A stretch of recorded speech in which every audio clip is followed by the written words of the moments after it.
3、2、1，好，我哋俾啲掌聲，象徵住我哋嘅家鄉情懷同埋創意，代代相傳，照亮未來。為鼓勵香港青年認識家族根源，深化對中華文化嘅理解，並建立國民身份認同，全港青年學藝比賽大會與民政事務總署合作，日前舉行尋根創藝，探索我國家鄉全港青年多元創作比賽啟動禮及學生體驗工作坊。今次比賽，學生需運用 AI 技術製作短片，以創新手法呈現家鄉文化特色。教育局首席助理秘書長、教育基建蔡敏儀出席啟動禮。AI 就係我哋而家最頂尖嘅技術啦。咁響財政司司長個預算案裏邊呢，都有講政府會大力推動 AI 嘅。而尋根呢係一個好傳統嘅項目，亦都係咧培養我哋家國情懷、培養呢一個嘅歸屬感嘅一個好重要嘅元素。我哋希望推動翻我哋嘅學生可以係國民身份嘅認同嘅提升之餘呢，更加係運用到 AI 最新嘅科技呢，去完成今次嘅作品。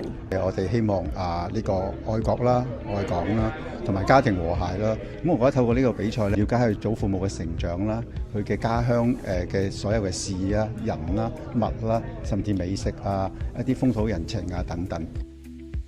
從內地來港嘅學生范欣彤對家鄉情感深厚。我嘅家鄉係來自汕尾嘅，咁嗰度嘅特色就係近海啦，咁有好多好新鮮嘅海鮮啦，咁亦都有鹹茶，係我哋家鄉嘅一個特色。你呢個設計都好靚喎，你會唔會再想畫呢啲嘢上去呢？喺香港土生土長嘅 Sulika 對內地印象最深就係廣州塔。係好靚，我哋係上年12月去咗，係交流團。對於家鄉，佢有獨特嘅理解。咁我嘅鄉下就係愛爾蘭，不過我連愛爾蘭話都唔識點講，我覺得我冇鄉下感。其實你喺香港長大，飲香港水，行香港路，你個鄉下咪係香港咯。你識得講廣東話，識得茶餐廳嘅文化，仲會識得關心隔離鄰舍，呢啲就係根啦。我依家明白啦，原來鄉下唔係一個地方，係一份歸屬感。